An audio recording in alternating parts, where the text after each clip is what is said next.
Within one of the highborn buildings requisitioned by the Alliance for its operations, Krivax waited for Malygos to say something while he and the dragon locked gazes. While the aspect of magic was currently much smaller than him since he was wearing his mortal form, that didn't stop him from being incredibly menacing. Krivax had just finished recounting his confrontation with Dtherok to the ornery old dragon. Malygos had simply appeared within his chambers the moment that Krivax was alone, effortlessly bypassing every one of the highborn wards set up around the building. He would normally be a bit more nervous during a conversation like this, but Krivax doubted that it could be any worse than what had he gone through earlier after briefing the Kaldoi about what happened in Eldrathala's. So, allow me to understand this correctly, Malygos finally said, breaking the silence with a cold, analytical tone that sent shivers down Krivax's carapace. You were ambushed by a dreadlord, had your mind read by the demon, engaged him in battle, and somehow forced him to retreat. You then chased after him after deciding that you needed to capture him, and then failed to do so after having even more of your secrets stolen. Is that correct? Krivax grimaced at the aspect's blunt summary of events. Yes. That about sums it up. Dtherok was nearly captured, but Illidan was too surprised to prevent Dtherok from impaling himself on his warglaive. Did you ever consider that it may have been smarter to simply retreat, rather than impulsively follow the demon and risk further secrets? Malygos asked, his gaze unrelenting as he looked up at Krivax. From what you've told me, it's clear that whatever he knew, before you followed him, was only enough for him to grow curious. If he'd discovered the truth of your reincarnation and knowledge of the Burning Legion's plans, then he would have immediately fled the city to deliver that information to the rest of his kin. I did. For a few moments, Krivax admitted, his tone defensive. But I decided that he was too dangerous to let go. If I hadn't gone after him, Dtherok would have slaughtered far more civilians and simply come after me at a later time. I don't want to spend the rest of this conflict wondering that every person I meet is a shape-shifting demon. Krivax wasn't afraid to admit to himself that he also might have underestimated Dtherok after their first confrontation.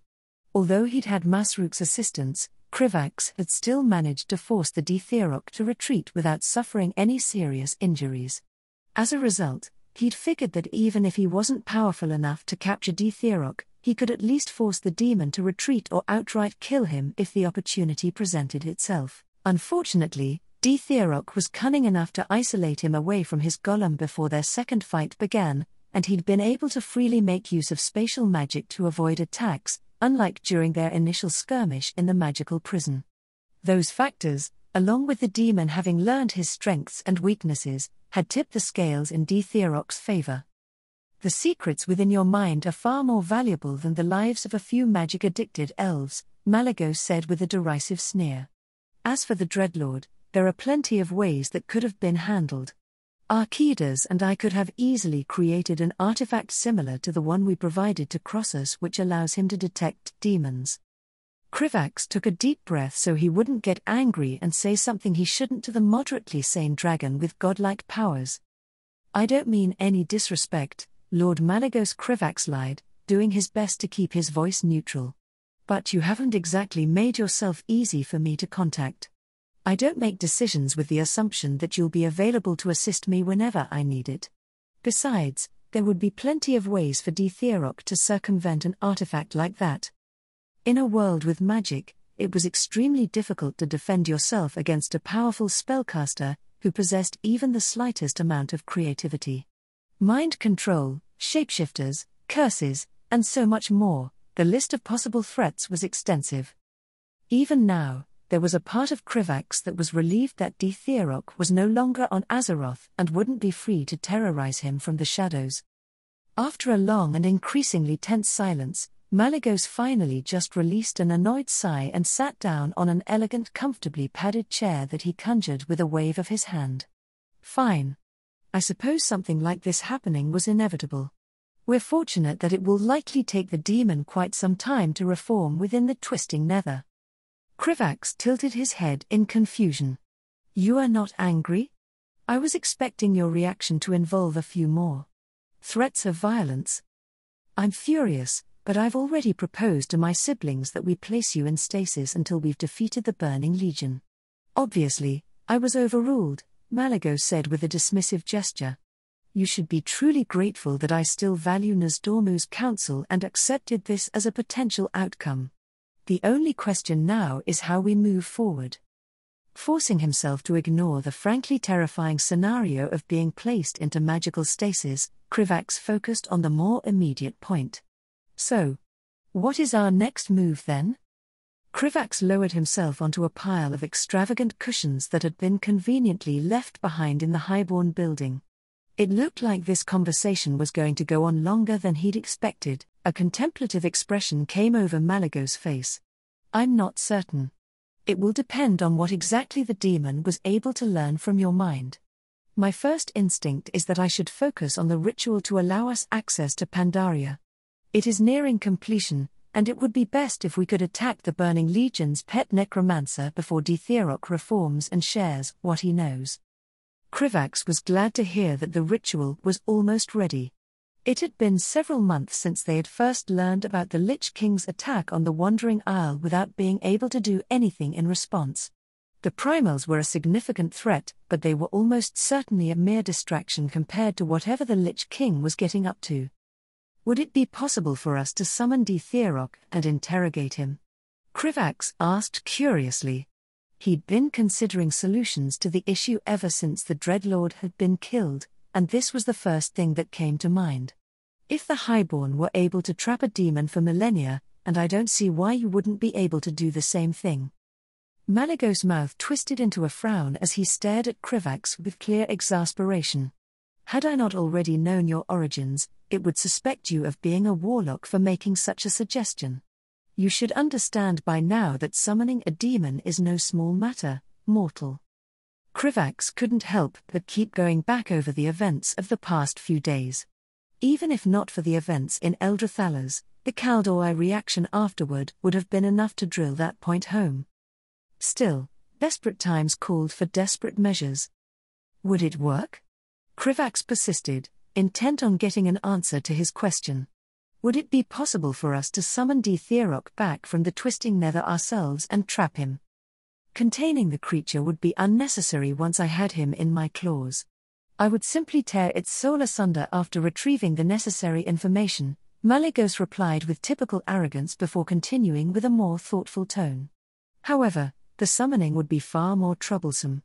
Ditherok's essence is, for the moment, scattered within the twisting nether.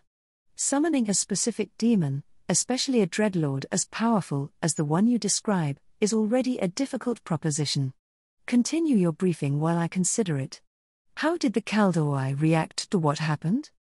Krivax winced as he recalled the memory. Immediately after his Pyrrhic victory in Eldrathales, Krivax had given a briefing to the Alliance and Kaldoi leadership over everything that had happened. Given that the meeting had included a broody Illidan, who had glared at him suspiciously after trying to stop him from killing a demon, it hadn't exactly been a fun experience. Nearly everything that happened in Eldrathales could accurately be described as less than ideal, especially the Dreadlord managing to escape with sensitive information. Almost everyone thought that information was limited to what Krivax might know as a high-ranking diplomat, but even that was bad news. Still, the reaction to that news absolutely was nothing compared to when the Kaldoi learned that the Highborn had been secretly subsiding on demon magic for millennia. If not for the threat of the primals and the intervention of the High Elves, Krivax felt like there was a good chance the Kaldoi would have completely wiped Eldrathales off the map. Once the first calls came in for the Highborn to be put to the sword, Krivax began to truly understand just how severely Kaldoi society had been affected by the War of the Ancients. At its peak, the Kaldoi Empire had been the most powerful civilization to walk the face of Azeroth. Thanks to the Empire's vast resources and extraordinary magic, the majority of its citizens enjoyed a standard of living that would make even most people on Earth envious. Even to this day, there wasn't a single nation on Azeroth that could compare to the level of prosperity that the Kaldoi had once enjoyed. And yet, all the prosperity and power had come crumbling down due to the greedy actions of their empire's ruling class. There wasn't a single Kaldoi alive who had experienced the War of the Ancients and hadn't lost loved ones. Friends, family, homes, and even entire cities had been destroyed during the cataclysmic conflict, and all because of their rulers' relentless thirst for power. It had been a time of unimaginable loss, of devastation that continued to shape every facet of Kaldoi society even to this day. The unfortunate situation of a highborn city being ravaged by demons was already enough to remind the Kaldoi of the War of the Ancients, but it only got worse from there. When they had heard that the leader of Eldrathala's had summoned a demon with the intention of feeding off its magic, it was like someone walked up to them and spat in their faces. The utter loathing and hatred that had erupted from many among the Kaldoi delegation, especially those who had been alive during the War of the Ancients, had actually been frightening in its intensity. Fortunately, the High Elves were sympathetic toward the Highborn's addiction to magic, and had stepped in to prevent the worst from happening. As a result, Krivax had spent the past week doing everything he could to ease diplomatic tensions. The Highborn eventually agreed to allow the Kaldoi and the Alliance to make use of Eldrathala's in exchange for access to the Sunwell, but there were still many Night Elves who were out for blood. After all, if the Highborn repeated their actions and brought about a second War of the Ancients, then all of Azeroth would be at risk. The Kaldoi are not wrong believe that we would all be safer without those fool Highborn dabbling in magics they lack the ability to use responsibly, Malygos commented, his tone carrying a note of disdain. But I suppose it matters little. In my present state, I would immediately sense a disturbance in the ley lines if anyone attempted to create a demonic portal as large as the one used back then. If only you could go talk to the Kaldoi and give them that reassurance. It'd certainly make my life much easier, said Krivax, not at all bitter. Humph. I have far more important things to attend to than elvish politics, Malygos said with a scoff. As for your proposal to summon the Dreadlord, I've determined that it would be impossible prior to the creature regaining its form. Doing so afterward is more plausible, but the ritual would require the aid of a powerful individual who can also wield fell magic. Most such people are insane, so it would be a difficult task. Krivax let out a disappointed sigh before suddenly remembering that he knew someone who might be capable and, with luck, willing to help. But before he brought that up, there was something else that Krivax needed to know. How close are you to finishing the ritual? Krivax asked curiously. Very close.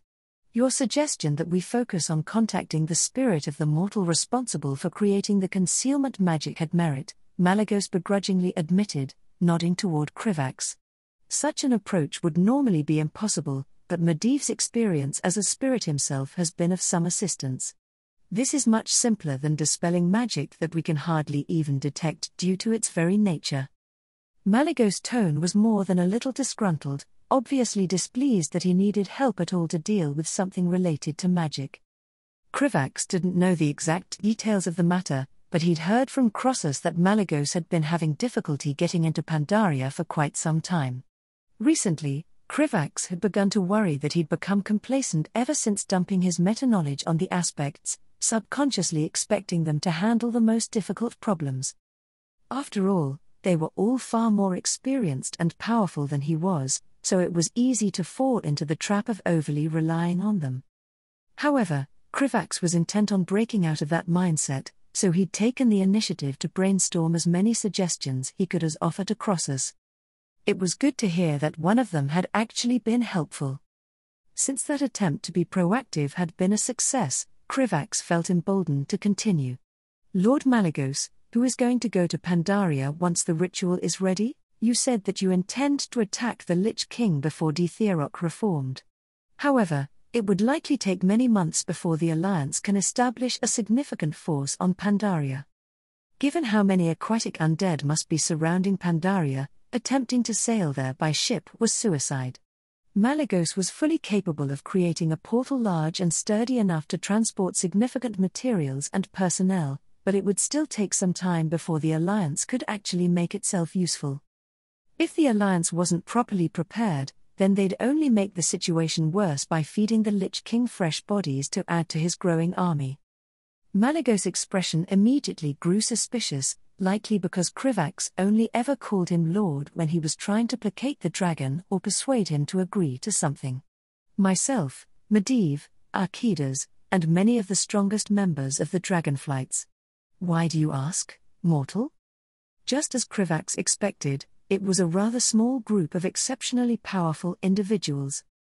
He wasn't particularly surprised to hear that their initial group didn't include any of the other aspects. Nasdormu was almost always busy with the infinite dragonflight, while Ysera and Alexstrasza were both busy handling the primals. It was only thanks to the two of them that the hive mind still hadn't spread beyond Feralas. Krivax had no doubt that the other aspects would find a few hours to leave their current duties once it actually came time to confront the Lich King. However, that time needed to be kept as short as possible. There were many other forces that would gleefully exploit the opportunity to advance their own agendas while the most powerful individuals on Azeroth were thoroughly distracted. Because I would like to join you, Krivax said hesitantly, gauging Malygos' reaction.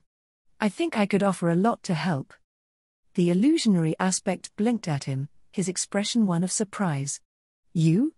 What use do I have for a whelp who barely survived an encounter with a single dreadlord? I have no interest in allowing the Burning Legion to learn everything you know after they're done reanimating your corpse. Besides, aren't you needed here? Fighting back a bunch of corrupted plants and keeping the haughty elves from killing each other. I'm relatively strong compared to most, but my personal strength isn't exactly enough to affect the actual outcome of this campaign. Especially since life-infused flames aren't all that effective against plants, Krivax admitted, trying to keep his frustration in check. I would be far more effective against the undead than I am against the primals. As for the elves, I've spent most of the last week negotiating between different factions, and I'm fairly confident the situation is stable. Krivax had been a diplomat long enough to become competent at it, but he'd never actually been trained professionally.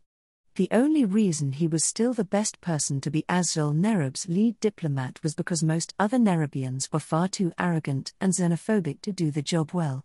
The various diplomats sent by the Alliance were more than skilled enough to make sure that the delicate political situation didn't blow up in everyone's faces. That may be so, but what help could you bring? Malygos asked skeptically. I don't think I explained myself properly. I should have said that I want to help organize a team that can assist you and the others in Pandaria, Krivax quickly clarified.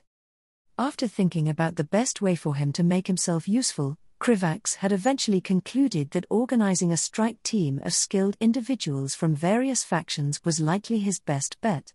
In the original timeline, all of the most significant threats had been dealt with by the so-called adventurers, who were unique individuals coming together and dealing with a threat. Krivax's experiences over the past few months traveling with his delegation had made it clear to him that on Azeroth, a small group of talented people could accomplish a lot.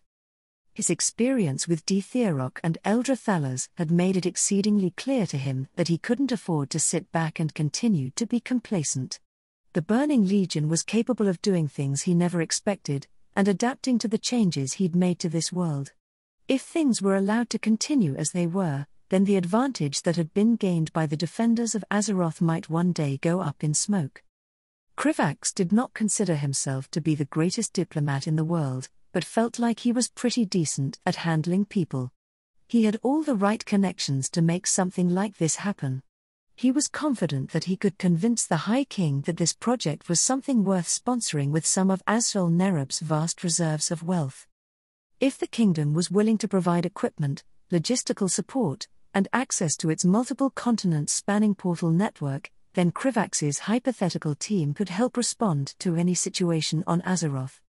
When Krivax finished sharing his perspective with Malygos, he was surprised to see the aspect of magic was seriously considering his proposal.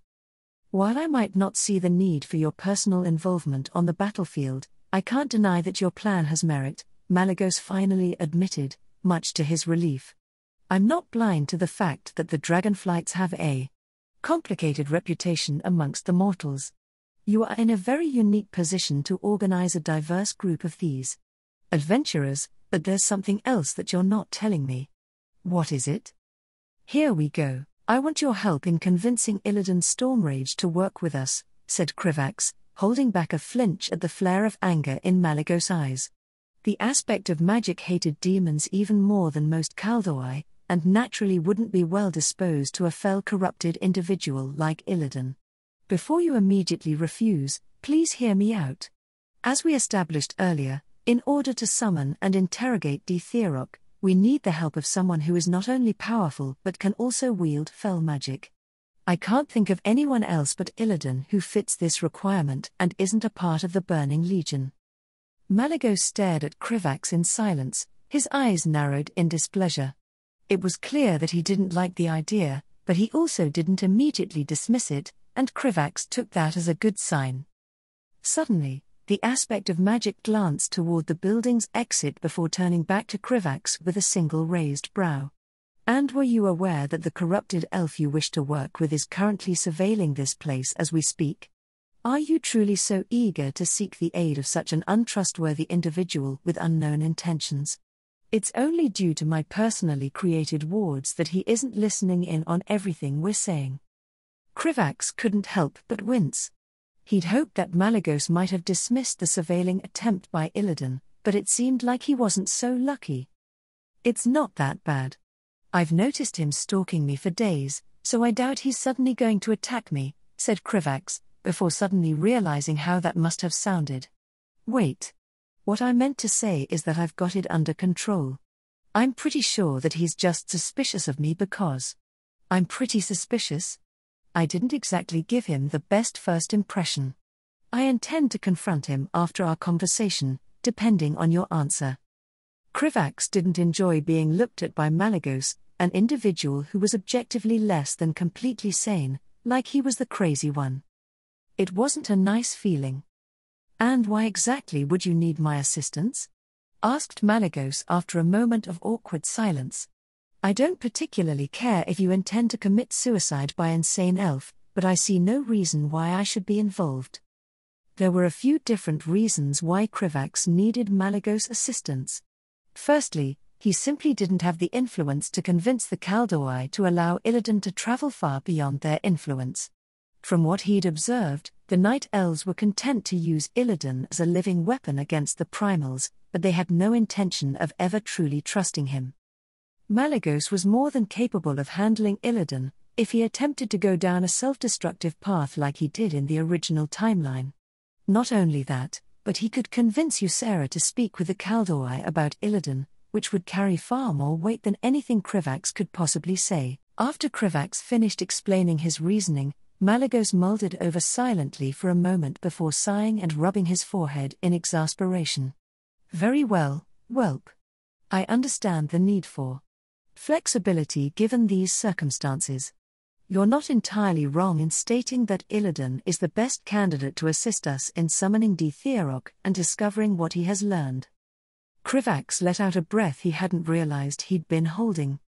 If there's nothing else, then let's hurry up and go speak with this elf, said Malygos, instantly casting what Krivax recognized to be an invisibility spell and heading toward the exit.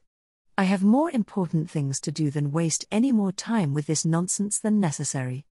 Krivax thanked the dragon as he hurried to follow after him, sincerely hoping that he hadn't made a mistake by arranging for a meeting between two people who were as volatile as they were powerful. Illidan Stormrage scowled as he once again failed to bypass the anti-scrying wards surrounding the temporary lodging of Azrael Nerub's head diplomat. These wards should be trivially simple for him to bypass, but every attempt he made seemed to be utterly useless. They had obviously been crafted by someone superior in magical ability than even Illidan, a list of individuals which should be very small. He'd already been suspicious of the Nerubian, but this stoked the flames of his doubts even further. Unfortunately, it seemed like there was nothing that could be done until the Nerubian left his residence. Accepting his defeat, Illidan prepared himself for a long wait and returned to the abandoned highborn veranda that he was hiding in. Illidan used his omnidirectional eyes to look over this section of Eldrathala's for any sentinels who may be attempting to locate him. Admittedly, the sentinels were not attempting to find Illidan as desperately as they were the first time after he had proved his ability to escape their custody. It had always been implicitly understood that once Illidan was freed from his prison, that he would be fully capable of coming and going as he pleased. Only Maya of Shadowsong and her most skilled wardens would have any hope of tracking Illidan down when he didn't wish to be found. However, his ability to escape meant nothing when he had no intention of truly doing so. His feelings toward Taronda were as effective a shackle as even the most heavily guarded prisons. Still, the sentinels insisted on carrying out their perfunctory searches. Illidan often snuck away just for the simple pleasure of watching them flounder about, but today, he had escaped his guards for an actual purpose. Until just a week ago, he'd never personally seen any beings quite like the Nerubians. While Azrael Nerub had existed 10,000 years ago, the Nerubians had never really left their territory and Illidan had never felt a need to go searching for them. Despite this, he recalled reading about the Nerubians in one of the libraries belonging to the Moon Guard, an elite group of Kaldoi sorcerers of which he'd been a member. The Nerubians had once been well known to be worshippers of the old gods, which was unsurprising given that their ancestors had been created by those same gods. 10,000 years later, Azrael Nerub had apparently abandoned the old gods and were now one of the most powerful nations on Azeroth. Their influence had spread far and wide across Azeroth, and was gradually eclipsing what even the Kaldoi could muster. Naturally, his people were far from willing to admit to the reality of the situation. The Kaldoi were just as complacent and arrogant as they had always been. The only difference being that they now pretended otherwise. That left it up to Illidan to verify that these Nerubians were truly as they presented themselves. Illidan stared at his current target of interest. The head diplomat of Azrael Nerub, a giant of a creature by the name of Krivax, had not left Illidan with a good first impression. Anyone who attempted to prevent him from slaying a demon was immediately suspect in his eyes. The Nerubian had given him an acceptable explanation, which was obvious given the fact that the creature still lived, but there were still other inconsistencies that drew Illidan's suspicion. He had never known a dreadlord, arrogant as they were, to willingly kill themselves with the intention of avoiding capture. For the demon to do something so extraordinary, then the information he acquired from the Nerubian would have had to be very important. What could the Nerubian have possibly known to warrant such a reaction? Illidan had brought his concerns to Taronda, only for a strange expression to grow on her face and for her to insist he leave the matter alone. Even after all these years, Illidan knew perfectly well when Taronda was keeping something from him. The momentary flicker in her eyes, the subtle stiffening of her posture, and the pursing of her lips, all signs he'd come to recognize after centuries of knowing her. She knew something about the Nerubian, and was unwilling to tell him. Frustrated and confused, Illidan had decided to take matters into his own hands. Just as Illidan was nearly finished searching his surroundings for sentinels, he suddenly noticed a vague anomaly in the ambient mana approaching the building he was nestled in. Almost immediately, Illidan felt his body flood with adrenaline as images of Maiev hunting him down and dragging him back to his prison rushed through his mind. Somebody was approaching him under the cover of an invisibility spell that even his eyes were unable to penetrate.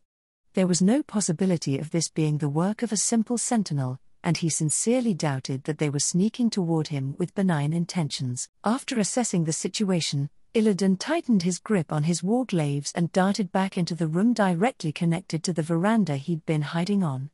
Shrouding his presence as much as possible, Illidan leapt on top of a broken pillar near the doorway and waited for the intruder to arrive. Illidan had noticed the political tension between Taronda and the wardens, and knew that she wouldn't complain too much if one of them were to inexplicably disappear. Illidan didn't feel guilty about this, as there was no limit to the blood he would spill before he allowed himself to be dragged back to his cell and forgotten once again.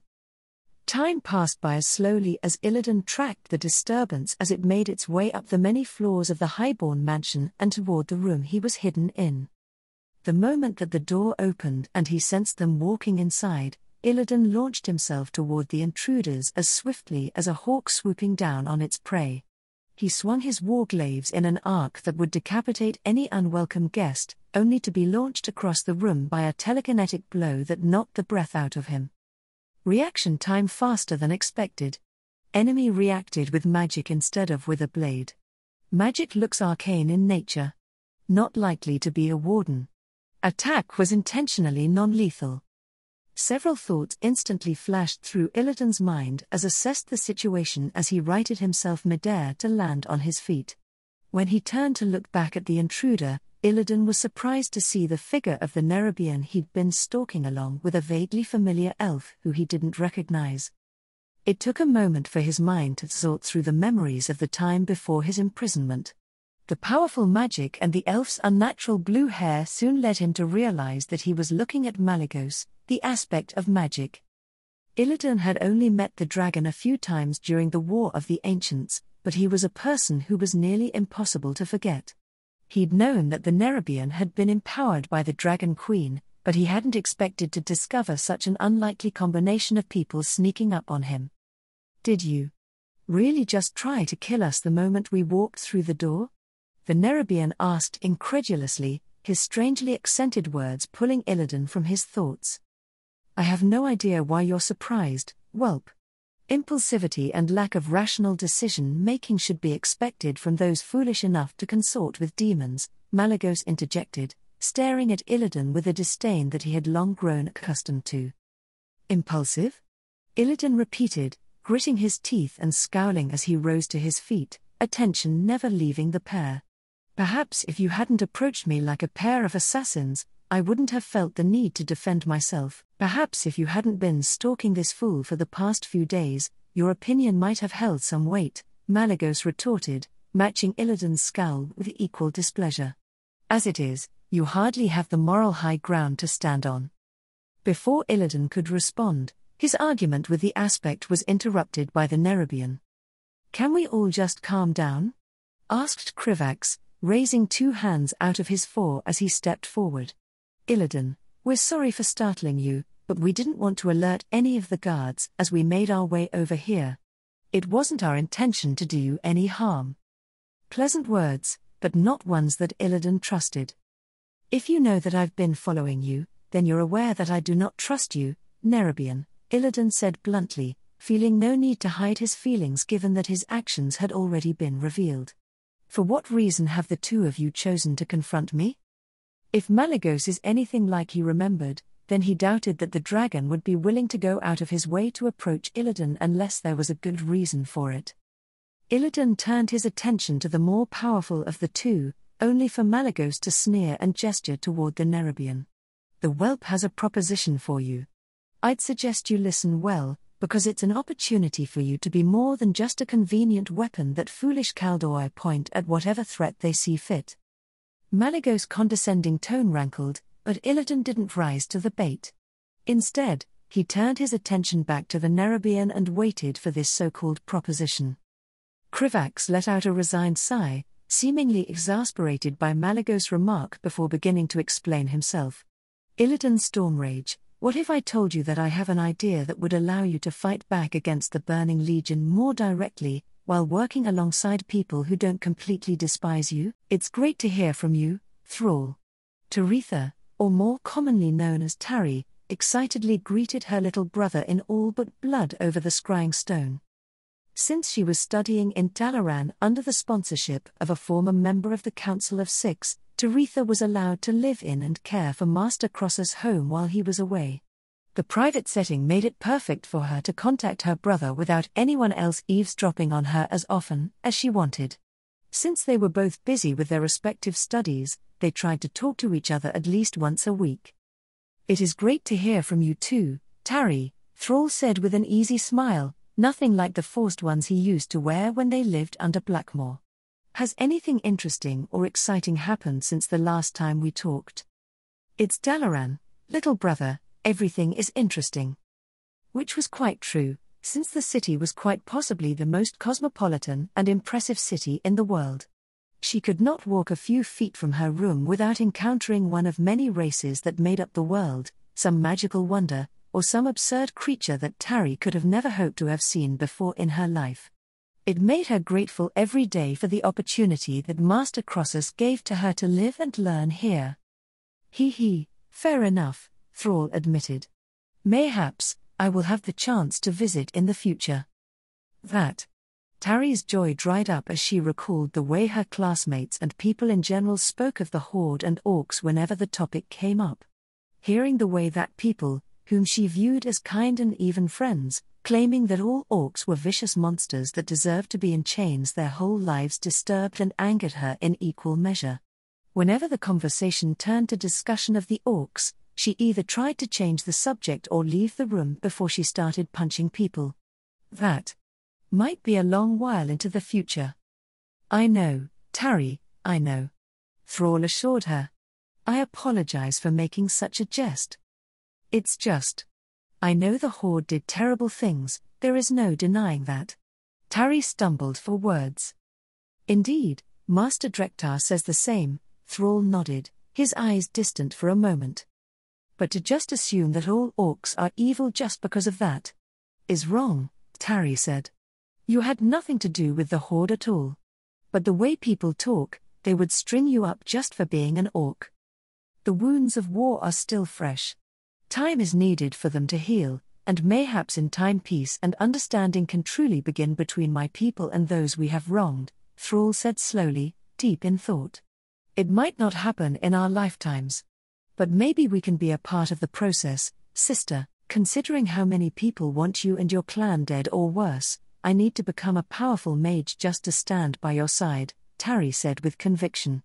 "It wouldn't do for the world's greatest shaman to not have the world's greatest mage by his side, right?"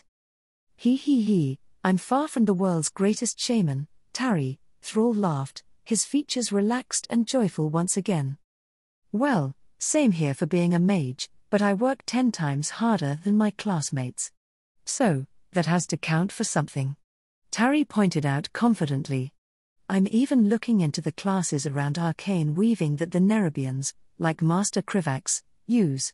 It's very interesting, and it honestly reminds me of a lot of knitting scarves with my mom. Most of the noble-born here can't wrap their heads around the idea at all." Both Tari and Thrall laughed at that, the image of noble-born students struggling with basic knitting being too funny to think about in silence. "Still though, they're not all bad," Tari admitted. "A new student, Jaina, is really sweet and has lots of talent for magic in general. She is one of the only people I can talk to about orcs without her saying horrible things about them. I think you and her could become friends, honestly. Maybe one day, but for now I am glad you are finding true companionship," Thrall said. "And recently, I have as well." With that, a small furry being came into view in the scrying stone. The wolf pup looked at Tari with interest, her tongue lolling out and tail wagging. Naturally, there was only one way for Tari to react. "It's so fluffy." Tari squealed and dearly wished she could hug the puppy in her arms. "Her name is Snowsong," Thrall introduced. "Members of my clan live and work alongside the native frostwolves as partners and equals, and she has chosen me to be her companion.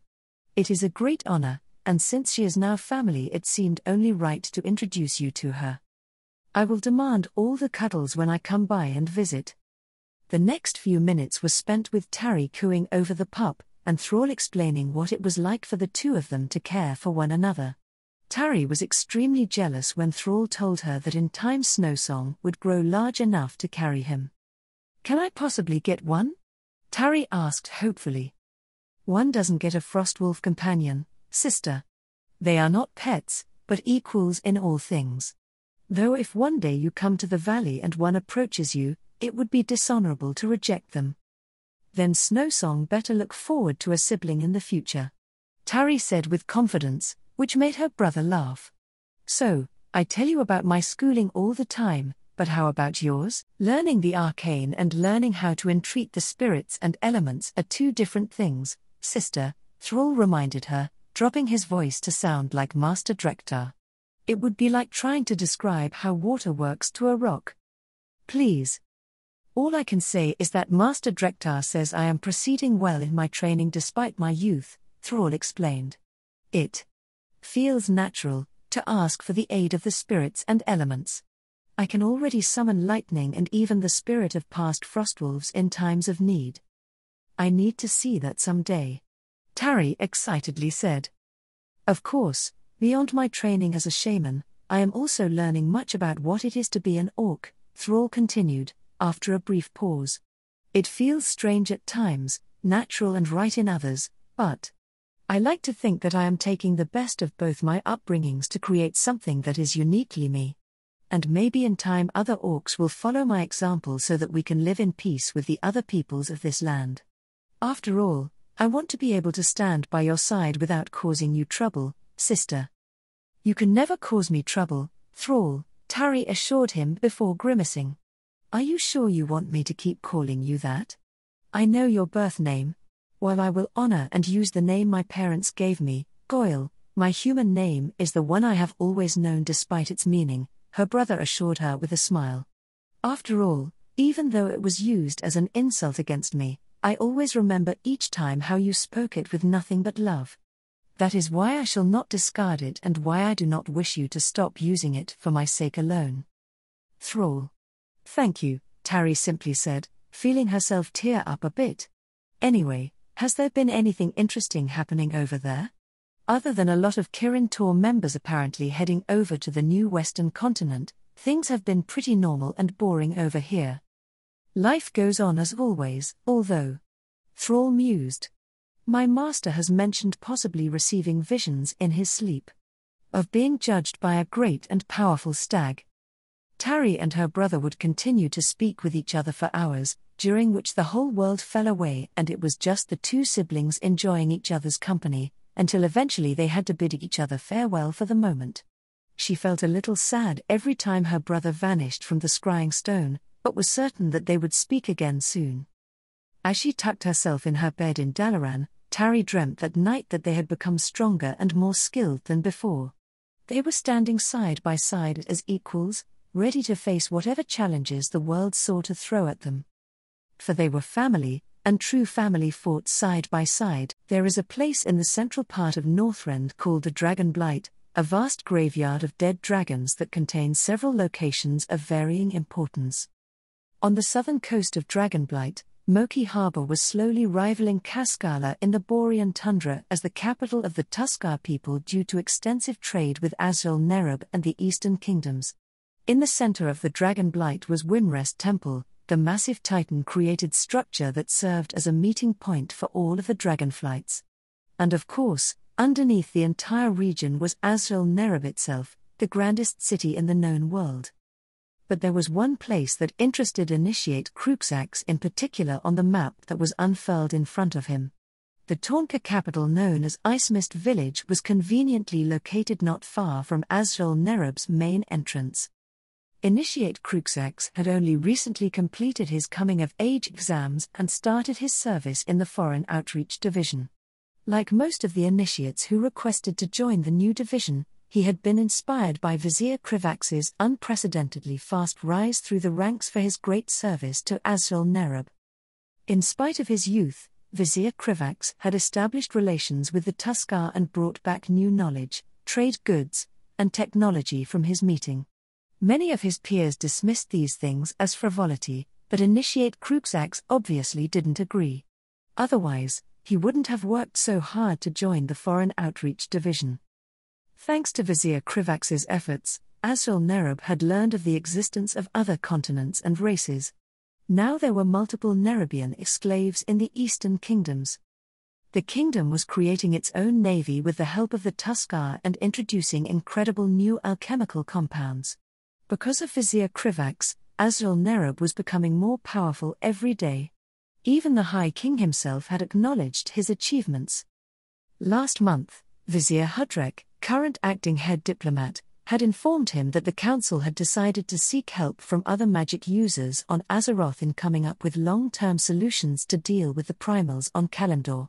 Based on his research, the Taunka possessed a unique shamanistic technique that could be effective in fighting the plant hivemind. Therefore, he had suggested to Vizier Hudrek that the kingdom make official contact with the Taunka in Icemist Village. Initiate Cruxax had studied the first meeting with the Tuskar extensively and sought to replicate that success again. He had spent several days talking to the Tuskar hunters to learn about the Taunka's culture and society. Even though the Taunka were self-sufficient and kept to themselves, Initiate Cruxax had learned that the primitive bovine humanoids knew the Tuskar language. He had devised a plan based on this information to make contact with the Ice Mist village. Initiate Cruxax had approached a hill close to the Taunka settlement and left messages written in Tuskar and trade goods of various types for their patrols to come across. The messages offered the small bundles of silk, ores, and hides in return for anything the patrols deemed to be equal value. In the messages, each time he'd ask if he could have permission to safely travel and enter their village. After several dozen of these drop-off trades, he had finally received a terse answer. Yes, but come alone. So Initiate Cruxax made the cold but thankfully short trip to Ice Mist through Azrael Nerub main surface entrance. Ice Mist was located within a small icy valley surrounded by waterfalls and cliffs on the edge of Lake Wintergrasp. The village was only easily accessible through two large bridges over the river that fed the lake. The Taunka of Ice Mist used this natural defensive location to their advantage to help protect themselves against roving raiding bands of Wolver and Magnator. As Initiate Cruxax approached the bridge, he saw Taunka traveling on canoes on the river and using nets to catch fish. Initiate Cruxax showed the stoic and suspicious Taunka guards the note at the bridge. After examining his note, he was led to a large building covered with mammoth bones and fur. Which is how he found himself before Ronork Ice Mist, leader of the Taunka. According to the Tuskar, the white bison humanoid Taunka was not only the chief of the greatest Taunka village, but also possessed a great deal of influence over the other Taunka settlements all over Northrend. Greetings, High Chieftain Ice Mist, Initiate Cruxax bowed. This one is known as Initiate Cruxax of the Foreign Outreach Division of Azrael Nerub. I've come to seek an audience with you and establish friendly relations between our peoples. As a gesture of my friendly intentions, I have brought some gifts for you.